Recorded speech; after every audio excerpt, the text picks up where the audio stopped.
Powered by the Montana Television Network. This is the 5:30 News on Q2, Montana's news leader. Good evening and thanks for joining us on this Friday night. I'm Jay Cohn. And I'm Jeanelle Slade. Republican infighting over immigration turns into a failed farm bill today. On this vote, the yeas are 198, the nays are 213. The bill does not pass. As you can hear, a mixed reaction following that vote today as the $867 billion farm bill hits a partisan roadblock. As the bill went down, the mood on the floor turned increasingly tense. All of the House Democrats and 30 Republicans voted against the bill, the result of failed attempts to reach an agreement on immigration. The 30 Republicans are members of the House Freedom Caucus who revolted after not getting concessions on spending and a future vote on immigration. Now, the Farm Bill is considered a safety net for millions of American farmers. It also includes funding for the Supplemental Nutrition Program, better known as food stamps. Last year alone, 40 million Americans used that program at a cost of about $70 billion.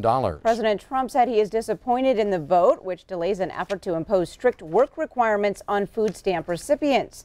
Republican leaders are now regrouping as they look for ways to reconsider the Farm Bill in the future. Farm Bill is a little bit of a misnomer because 80% of the Farm Bill is for 80% of the funding is for nutrition programs, which include school lunch programs, things like Meals on Wheels, food stamps, the SNAP program as it's called now. And that was really one of the most controversial parts of the Farm Bill. And it's the reason that no Democrats voted for the Farm Bill in the House today. Raska says the Montana Grain Growers Association also disappointed with the outcome today. Montana Representative Greg Gianforte voted in favor of the bill. The Federal Emergency Management Agency once again has denied Montana's request for millions of dollars in additional aid to help offset the costs of the 2017 wildfire season. Earlier, FEMA officials rejected the state's appeal for a major disaster declaration, saying the fires here were not of sufficient severity and magnitude. A major disaster declaration would have freed up about $14 million in additional funding. Most of that would have been used to shore up the state's depleted fire fund. Initially, Montana had asked for $44 million, but then narrowed that request after FEMA first denied it. Montana emergency managers say they're still working with FEMA on the possibility of getting smaller grants to pay for fire mitigation projects in areas affected the most by the serious fires last year. While we didn't get our disaster declaration, we do know that FEMA is paying attention to the wildfire needs in Montana. And whether we're working with them on the flood fight or the fire activity, we continue to have good relationship with them and are certain that they're doing everything they can to help us out. State officials say the new fire mitigation grants could total up to $3 million. Officials do estimate the total cost of fighting the 2017 wildfires as much as $400 million here in the state. A working ranch in Columbus for adults with disabilities now faces a lawsuit after an alleged rape on campus. The plaintiff says his son was sexually assaulted at the Special K Ranch and claims that the ranch staff tried to cover it up. The ranch denies the claim and says it is prepared to fight back. Q2's Asia Gore paged through the court documents and joins us now with the latest. Asia. Jay and Jeanelle, Special K Ranch Executive Director Mike Oberg says Christian nonprofits are a target, and the lawsuit against the ranch is just the latest example. According to its website, Special K Ranch is a Christian home on a working ranch for adults with developmental disabilities. Oberg confirms the plaintiff's 20-year-old son stayed at the facility a few times last year. The plaintiff claims his son was raped at the Special K Ranch and says staff tried to cover up the assault. But Oberg says there was never an opportunity for the rape to occur and added that an investigation yielded no evidence of an assault. Oberg says the plaintiff lives in Georgia and he's never known of him before the lawsuit.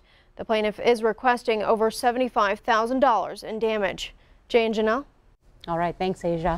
And again, the Special K Ranch says it plans to vigorously fight the lawsuit. It happens every year and there's rarely a happy ending. Bears are out braving the risk of running into homeowners in the Emerald Hills subdivision southeast of Billings.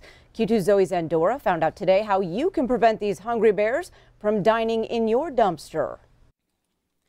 Emerald Hills resident Cynthia Pa St. Charles took these photos of a black bear in her backyard this Thursday, one of many spotted this week in the area.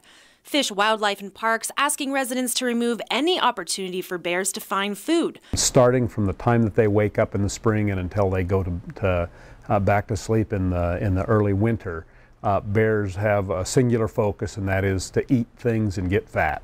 Like most bears, the bear hazed away by the Fish, Wildlife, and Parks game warden Thursday. The target of its feast was food and scraps from a garbage can left out for scheduled routine pickup. So that looked like a buffet, and he went in and started eating, found garbage, found the next day, found garbage, found food there. There's no reason for him to leave. I was able to speak with the manager of Mackenzie Disposal. They have a route that goes right here through Emerald Hills, and he suggests if residents can take their trash cans out the day of removal day or even just hours before to avoid any run-in with any wildlife.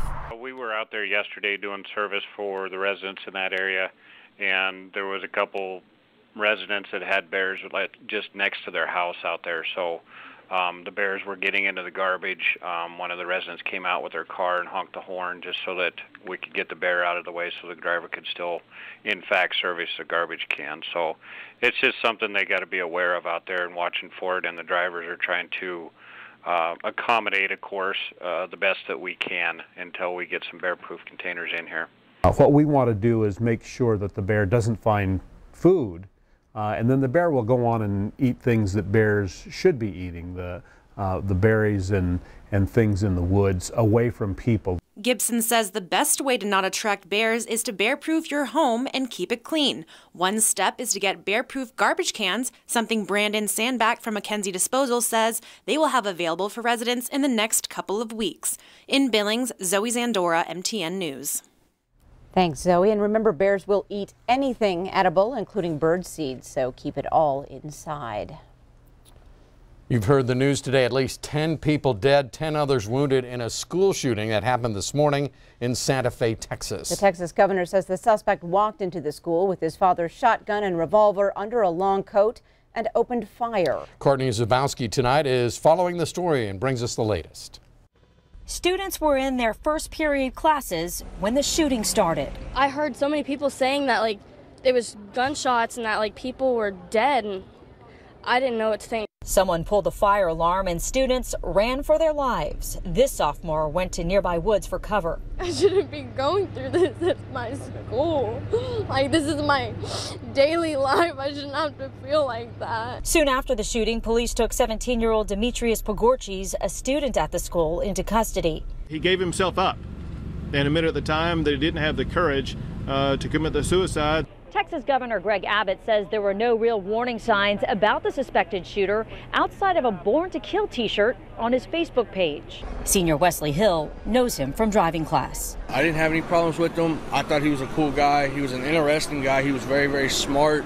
Police say Pogorchis also booby-trapped the school and surrounding areas with pipe bombs and pressure cookers that search teams are tracking down. Because of the threat of these explosive items, community members should be on the lookout for any suspicious items. Parents rushed to the scene after receiving an emergency alert from the school district. Just really scary, really, really scary. It's been happening everywhere. I've always kind of felt like eventually it was going to happen here too. This morning's shooting comes as students were looking ahead to summer vacation, which starts in just 2 weeks. Courtney Zabowski, CBS News, Santa Fe, Texas. And President Trump has ordered U.S. flags at federal facilities be flown at half-staff. And also this afternoon, Montana Governor Steve Bullock also ordered flags at half-staff in Montana to stay that way today through sunset on Tuesday, May 22nd. Coming up on tonight's 5:30 News, safety is for everyone, and today the Billings Fire Department helped make that a reality. And coming up in sports tonight, Billings Senior today represented in 2 tennis championships. Scott will show us who wins. And coming up in the weather, that was quite a rainstorm we had today. In fact, it's the most rain we've received in any one day here in the Billings area so far this year. How much did we get, and is there any more on the way? We'll have the answer coming up. You're watching MTN News with Jay Cohn and Jeanelle Slade. Storm Tracker weather with Bob McGuire. And sports with Scott Green.